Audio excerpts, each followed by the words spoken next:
The trailer that used to be here is now gone. Today we have an exciting episode for you. If you're new to the channel, we've been renovating an abandoned quadplex in our town. And let's just say we've been dealing with some unwelcome guests. So what do you do when someone steals over $8,000 worth of trailer, the tools, the material you have on the job site?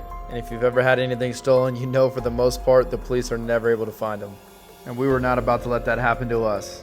So join us as we track down our trailer on this week's episode of To Catch a Thief. The cops are on their way already for him. This is the chat. This guy bought our trailer for $700. Does that sound right to you? Anyways. Good morning, guys. Welcome to day 3 of the build. We are here at the job site. We're sheltering in place right now because there was a tornado in San Antonio today. Roll the clip. Luckily, we're here on the south side. We're not in that tax bracket up north, so we don't have to deal with that kind of stuff. So, Well, guys, it felt like a Monday morning, and it's actually hump day, but I had to duke it out with the plumber this morning.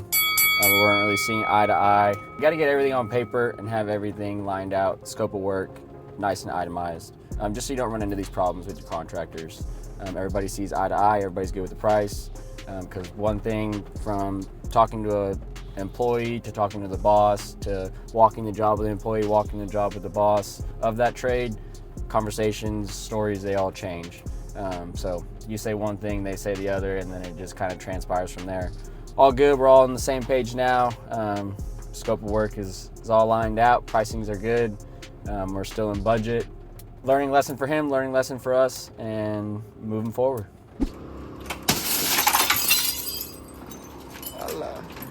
Of course, during those rainy days, it kind of puts a stop on our framing and siding and window replacement outside. Luckily, the plumbers and electricians were able to kind of catch up, get ahead. Now the framers are getting after it. Full speed ahead. Look at those nice, beautiful windows. So much better than the busted, nasty ones we had before. And they're going to look even better once the siding's on. Oh, there it is. We got the siding delivered. It is inside, secure, and ready to be thrown up. Okay, maybe not everything was as secure as we had hoped. Over the weekend, someone had broken into the house and stripped some of our electric wire. They cut it as high as they could in the wall, went up in the attic, cut it. And then like unit 1, they ran out of time. Jacob was saying they cut it all, but they didn't take it. So it's all just butchered. They have to redo it all, but they didn't even take it. If you're gonna rob me right. and how do you think they're getting in? They were getting in right here. This vent outside only had this mesh on it. And they just ripped the mesh off. The guys took it all off and they redid the siding. And obviously we have some floors cut open for plumbing and foundation repairs. This was sitting on there. They ripped it off. I came Saturday, noticed it was off again. The door was still unlocked.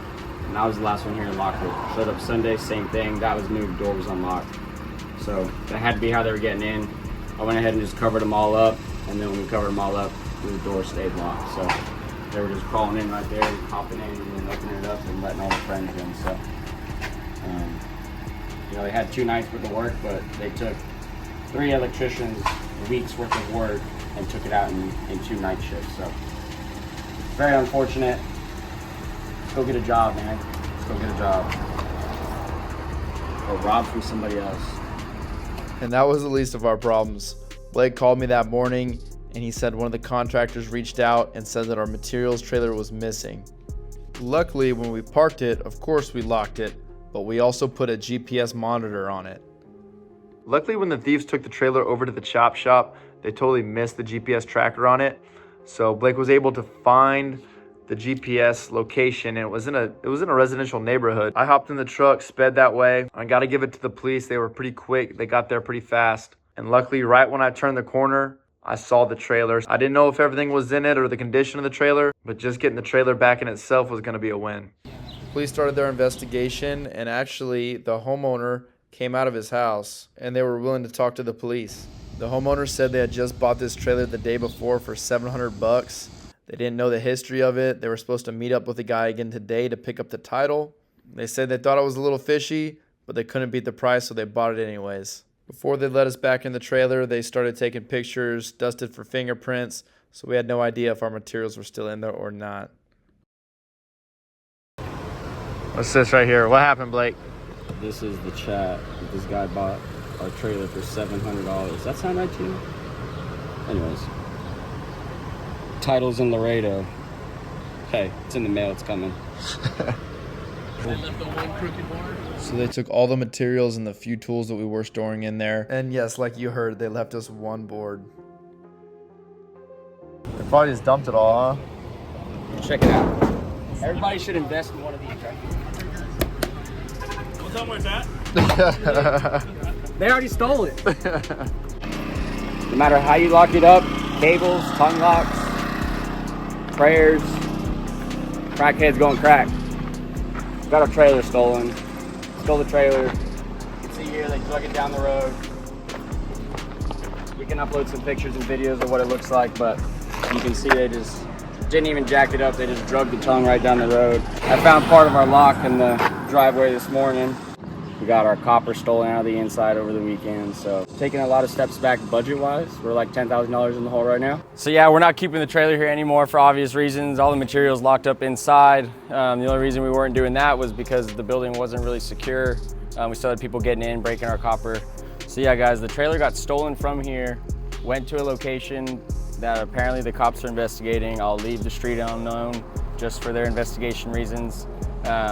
Apparently, that's where this material probably got unloaded. It's a known chop shop or whatever.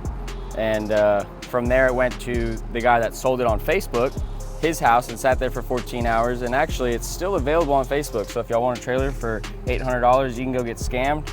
Just give him a like, just like that, and shoot him a comment or a message, and he'll probably try to sell it to you. He actually, the guy's house we found it at, he actually just texted that guy 2 days ago after we've already recovered it. He doesn't know we recovered it. Ask him if he still wanted the title, because when the guy bought it, he was told that the title was in Laredo and coming with his wife. So he's probably gonna get a few more, or try to get a couple more $100 from him. But he doesn't know that we already got the trailer back. So Let's see a picture of this scrub real quick. check him out. This is Mark the Panda Soto. So it is not all bad news. Progress moves forth. Just keep putting our foot forward every day. And we were out of town with some friends, so we didn't get to get a lot of footage of everything, but the house looks great. The framers got done putting the new siding on. Check it out. Boom! We haven't got our grass trimmed in a while. The city's probably not happy about that, so we're gonna get that taken care of. So ignore it for now. But just look at this beautiful siding. I mean, this stuff looks great, and it's only gonna look 50 times better when it's painted.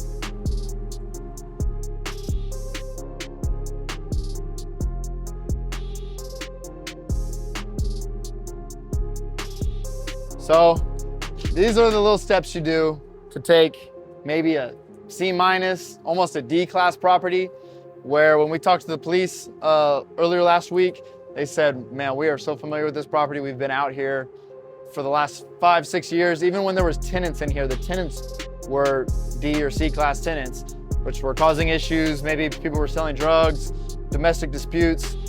They said they were out here every week. So this is kind of how you take one of those D or C-class properties that honestly are causing problems for the whole neighborhood and upgrade it. Now, it's not an A, you know, it may not even be a B+, but it's a B. And you know, it's a new nice asset for the community, and it's gonna bring in some good high value tenants for the neighborhood. And it's something for us to be proud of as far as something that we hold in our portfolio. So I'm excited about it. I know Blake's excited about it. And I think we got another big project coming soon. So I'm not gonna say too much, but that's all.